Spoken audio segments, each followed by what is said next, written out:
Assalamualaikum warahmatullahi wabarakatuh. Perkenalkan, nama saya Rita Mutiara, NIM 2123-004, Prodi Perpustakaan dan Ilmu Informasi, Fakultas Bahasa dan Seni, Universitas Negeri Padang. Baiklah, di kesempatan kali ini saya akan menjelaskan materi mengenai perangkat keras dan perangkat lunak yang ada di perpustakaan, serta hal yang dipertimbangkan dalam memilih dan menerapkan sistem otomasi pada perpustakaan. Materi kali ini bertujuan untuk memenuhi tugas mata kuliah otomasi perpustakaan dengan dosen pengampu Ibu Shirley Anissa, SPD, MPD, TM. Sistem otomasi perpustakaan.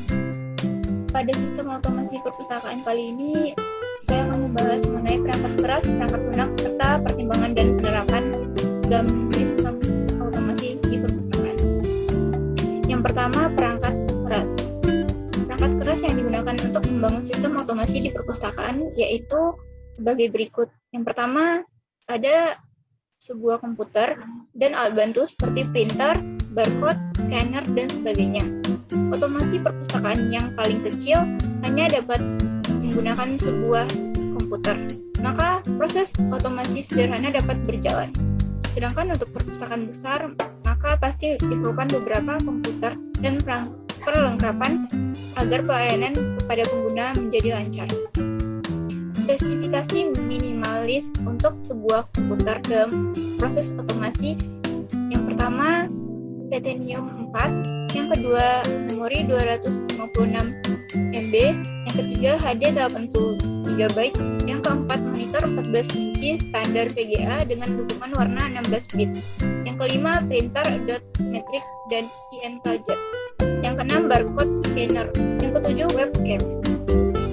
Dalam memilih perangkat keras adalah menentukan staf yang bertanggung jawab atas pemilihan dan evaluasi hardware sebelum transaksi pembelian. Adanya staf penanggung jawab untuk mengurangi ketergantungan terhadap pihak lain dan menghindari dampak buruk yang mungkin timbul. Hal lain adalah adanya dukungan teknis serta garansi produk dari vendor penyedia komputer. Yang kedua, perangkat lunak. Perangkat lunak yang digunakan untuk membangun sistem otomasi di perpustakaan merupakan metode atau prosedur interaksi antar manusia dengan komputer atau hardware sebagai komponen yang tidak dapat disentuh maupun diraba bentuknya. Perangkat lunak lebih mengarah kepada bahasa pemrograman, artinya sebagai alat bantu dalam efisiensi dan efektivitas proses. Dengan perkembangan dan peningkatan tuntutan konsumen, maka perangkat lunak sekarang harus mampu diaplikasikan dalam berbagai sistem operasi, mampu menjalankan lebih dari satu program dalam satu waktu bersamaan, atau multitasking, kemampuan mengolah data yang lebih handal dan dapat dioperasikan secara bersama-sama atau multi-user. Salah satu persyaratan software atau web adalah 1. Engine scripting PHP dengan dukungan terhadap format PNG, JPNG, GIF, dan BTIF. Contohnya PHP 5. 2. Web server. Contoh Abset 2.2. Yang ketiga, software database. Contohnya MySQL. Yang keempat, utilitas untuk backup database. Contoh utilitas MySQL DB. Yang kelima, sistem operasi. Contoh GNU atau Linux, FreeBSD,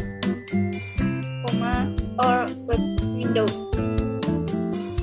Yang keenam, seperti Mozilla, Firefox, Opera, atau Microsoft.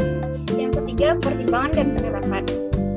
Hal yang dipertimbangkan dalam memilih dan menerapkan sistem otomasi perpustakaan sebagai berikut. 1. Kebutuhan minimal.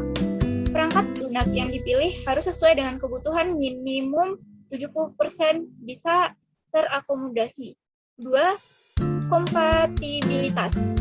Perangkat lunak mempunyai interface atau antarmuka yang sudah dan dijamin untuk bertukar data dengan perangkat lunak lain. Yang ketiga, user friendly. Perangkat lunak terstandarisasi dan diterima oleh banyak pemakai, menu-menu mudah dipahami oleh pustakawan. 4. Survei pengguna. Melakukan survei perangkat lunak dan mempelajari serta membandingkan beberapa perangkat lunak yang sudah dipakai di perpustakaan. 5. Manual.